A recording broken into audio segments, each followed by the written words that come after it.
awakening. Have you felt it?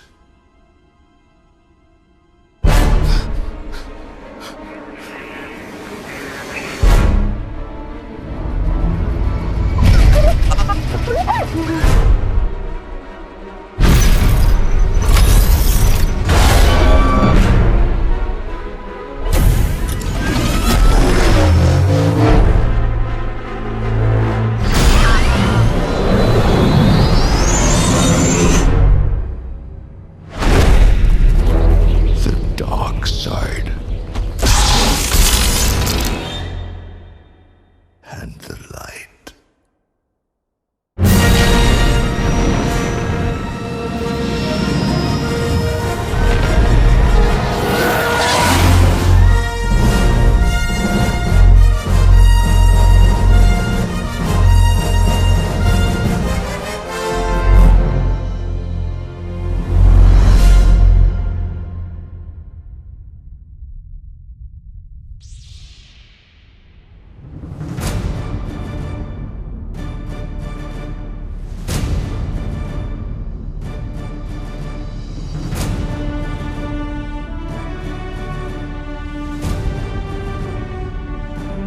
It's like anything, again, I mean, I've said this already, like, you know, I'm a bit sick of the incessant trailers. You know, you can't go on the internet without seeing a new tidbit of information, a new bit of gossip about the movie, you know, a new bit of a theory, a new speculation, and it's like, it's hard to kind of avoid that noise. It's the event of the year though, isn't it?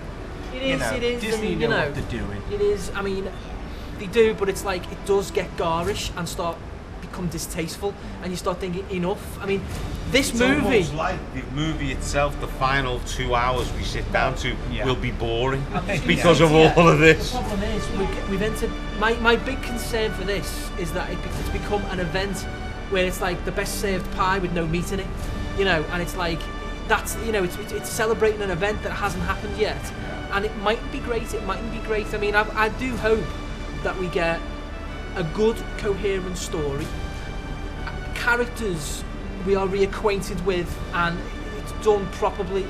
You know, it's done properly in terms of the years have passed and these guys have aged, and the struggle is still the same. I hope it reflects our world now. You know, I don't see why it shouldn't. You know, and you know, these new characters are going to be introduced. They're there to carry the torch in a way that we're going to be behind them. When you've seen 2 trailers. Or one? I suppose I've seen 2 teasers, and then the trailer that came out, what, a few weeks ago? So what were your first thoughts on the very first teaser you saw? I watched it about 10 times in a minute, if that's possible. You know, it felt like that anyway.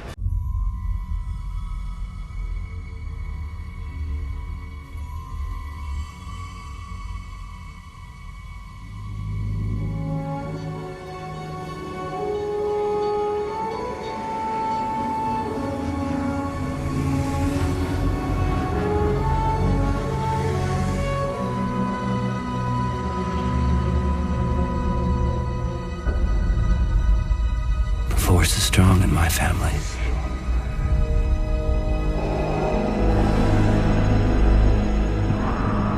My father has it.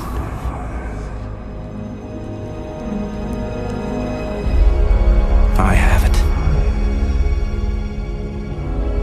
My sister has it. You have that power too.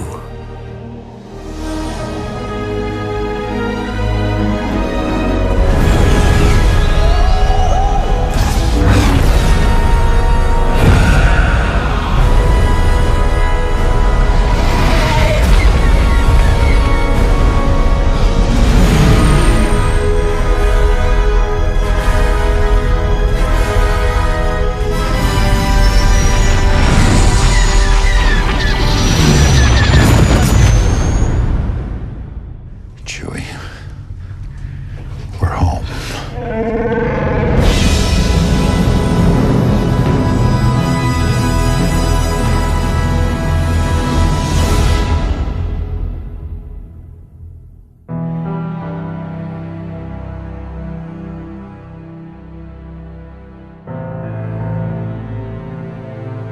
Well, I mean, again, the one thing about this film is it's got to survive.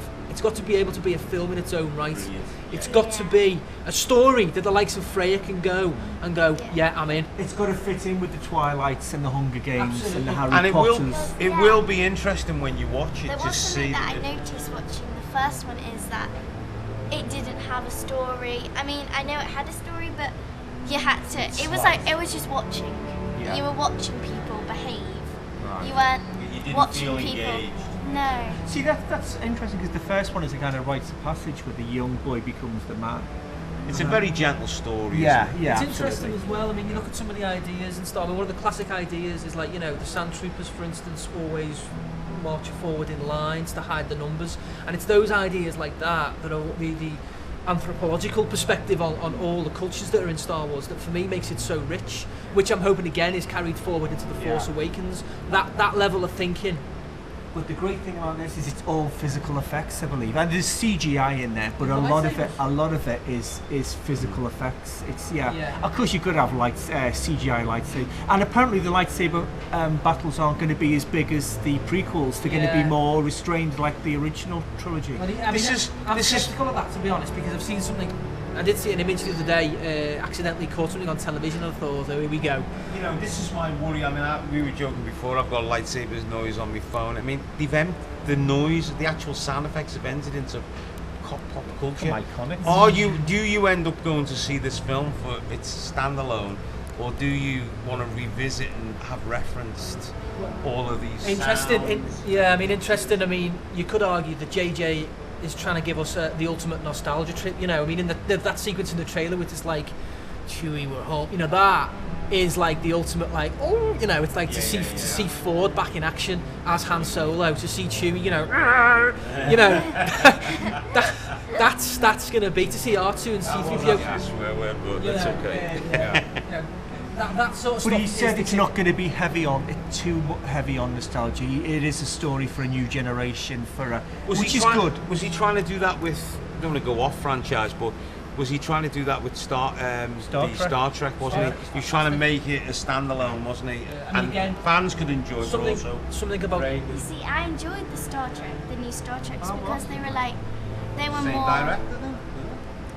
Yeah. Oh right, What so did you like you about might it? do the same for this for you. Then Yeah, you so might I revitalise. think it might be split in people who like it, people who like the older version, Oh, and right. if he goes in the way that he wants it to be, more modernised and more like Will be, yeah. the more kind of pop culture that this kind of generation has, or if he decides to try and keep it traditional to what its There's roots. the rub, yeah. Which way to So- go? It's a fine Are you balance. that looking might forward be to seeing it? I'm even. I'm like, after watching one, I'm like, I'll Maybe go and you- see it for the will be- experience, see yeah. what the difference I think- is, but I think something you've said there is another key thing. I think, and maybe this is too much to ask, but I want it to be exhilarating, like Star Trek was in 2009. I mean, I came out of that. It's not a Star Trek film in that it's nothing about the ethics or the ideas, the philosophies of Star Trek, what Star Trek's about, but it was an exhilarating, cinematic experience. Yeah. A cinematic experience. Yeah. And that's what we pine for. Like 2001. No, what's the name? The Pine for? Is the Pine? Forget it, folks. I think you need to get the lightsaber on him now. So you'll go and see it. I will. I'll definitely go and see it. I'll see what it's like and how it's changed. But from my experience You're with not a them, fanboy I'm or not girl. a fan. Okay. No. Okay. no. So Neil, how are you feeling? You've got about 3 days to go before you see it.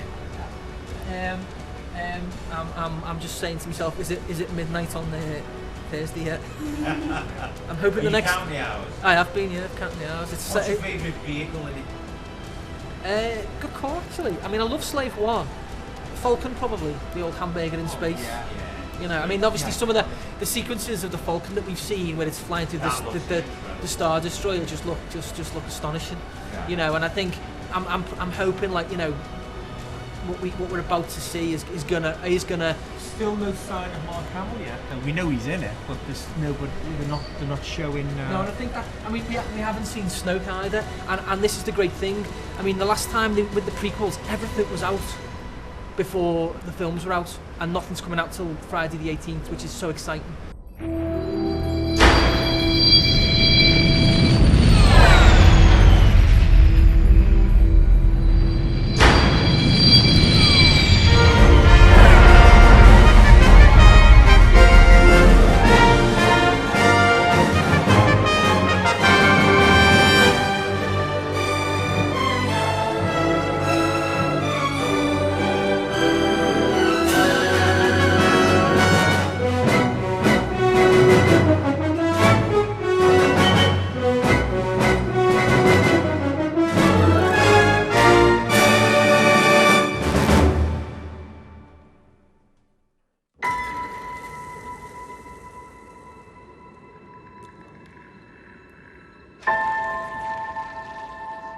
Who are you?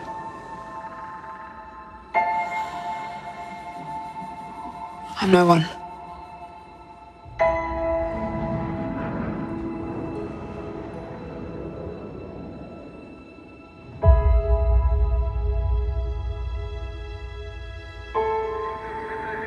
I was raised to do one thing. But I've got nothing to fight for.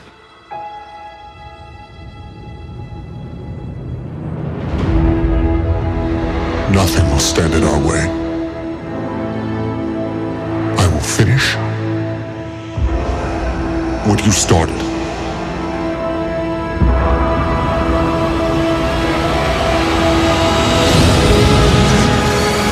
There are stories about what happened. It's true. All of it.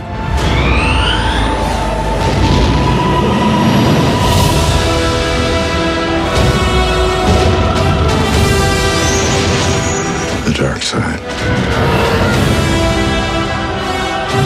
A Jedi.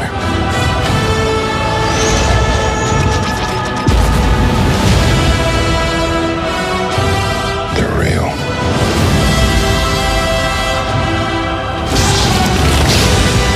The Force. It's calling to you.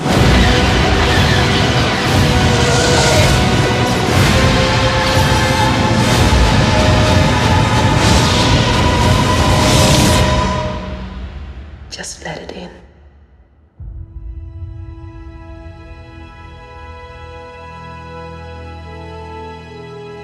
Okay, so here we are at the Odeon Liverpool 1. What time in the morning is it? It is 3:05 in the morning, the 17th. Okay. We've 14 just screens. 14 screens full of Star Wars. Flying Every in that one of them 24 showing hours a The day. Force Awakens.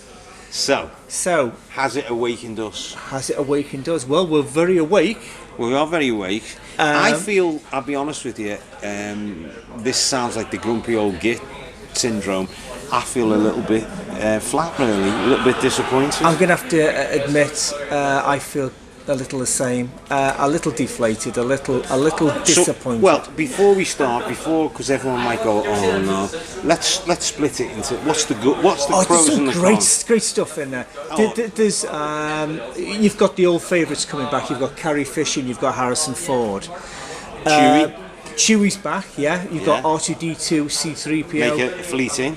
The story revolves around Luke Skywalker. Can't really say much more than that, otherwise we're on spoiler alert. Yeah, aren't we? my other thing with the story was we've been here before, but you need to look at that yourself. Yeah. I felt a little bit. A couple of people we spoke Set to pieces. felt a little bit the same. Yeah, now we've spoken to people in the audience, we've spoken to people Colleagues on of the ours crew. who were watching We spoke to Neil, who you might remember did the Star Wars rundown That's for right. us, and we're all kind of feeling the same. It was we really enjoyed it. It rushed through. It didn't feel like 2 hours 15 minutes. No, it's got a really great pace didn't. to it, and it looks amazing. Absolutely. I mean, it looks incredible. He's caught, if anything, A New Hope. Yes. He's really caught the feel, the colour, Yeah. The camera, the camera, the editing is really good. And again, like all these things, underneath what I thought J.J. Abrams would get was more heart, more real oomph for these characters. I don't know about you. I think that was I could have done with a lot more heart and a lot more oomph. Yeah. But as I say, the old guys are there. Carrie Fisher, Harrison Ford. What about the new guys in it?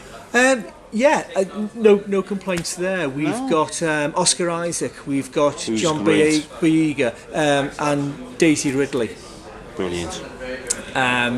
Well, they cope brilliantly, hold their own. We've got a feisty female heroine in there, which is great for the Star Wars universe. What's about our baddies? Tell us about what's our baddies. Played by what's the guy's name? Adam Driver. He plays Kylo Ren, which is the new Vader-esque substitute. Complete with mask and black cape, etc. A really cool. And then we've got Donald Gleason as the almost the empirical Commander-in-Chief, Nazi Commander-in-Chief. Yeah. And he spends a lot of time being quite evil. Yeah, he's pretty good. He gives the other guy a run for his money. But I mean, if you're a Star Wars fan, you're already there. For anyone coming in fresh, I'm not sure what you'd make of it. Really. I don't know. You reckon that there's homage to various sequences from the old films? Absolutely. Homage to old. Yeah, there's some nice nods to characters. The New Hope, isn't there? Yeah, especially absolutely. aboard the Falcon. Absolutely. And it's great to see the Falcon up and running, and boy is it up and running. Oh yeah absolutely. It's less model work. It's more CGI. I myself. Missed some of the old ILM model work, Industrial Light and Magic model work. But some of the there's going to be some battle sequences between the X-wings. Yeah. Oh my lord, there's some incredible flying sequences. Yeah. Which leaves you breathless. But again, that is spectacle, and I suppose the lesson here is, maybe we were talking about, whatever it costs, 300 million, whatever it is, that doesn't necessarily mean that we have to sit here and go, it's a success, it's brilliant. No, absolutely. I mean, it's still, at the end of the day, and you, the writer, it's the story. I mean, but having said that, we both felt, we recognised it was almost like using Star Wars: A New Hope as a template. Yes. There were pieces taken straight out, set pieces taken straight out. And the main kind of denouement, what they have to do is straight from it, which I couldn't Return of the Jedi as well. And of course, Jedi so as they've played the same trick 3 times now. But does it work? It works, but I kind of wanted that and more, you know? Yeah. I mean, trying to escape the hype for this is so difficult. Yeah. But you've got Andy Serkis in there. You've got Max von Sydow in there. Max von Sydow is great, but he's kind of underused. He's sort of gone in the first 5 minutes. But I did like Oscar Isaac, and I did like John Boyega. Yeah. You can kind of see these new characters forming into older templates, if you get what I mean. Yes. To take the movie on. I do think Daisy Ridley. I mean, let's face it. This girl. This is an actress who's probably done maybe an episode or 2 of Casualty before. And she holds her own. And she does a superb job. She's a really interesting character. I want to see her develop over the next few films. The Force is strong with her. Indeed, it is. That's all I'm going to say. Well, if you love blockbusters, go see it. Yeah. If you are a Star Wars fan, I think you're going to be a little bit more discerning with the elements. I think if you're a long-standing Star Wars fan, you'll recognise stuff that they could have developed, they could have moved on. Yeah. But Disney are going to be happy. Disney have got money in the bank. I know they're talking about this breaking the record set by Avatar. So no doubt this debate will go on and on and on and on and on and on in the galaxy far, far away. Ages ago, and go and see for yourself. See what you think. It's worth a visit.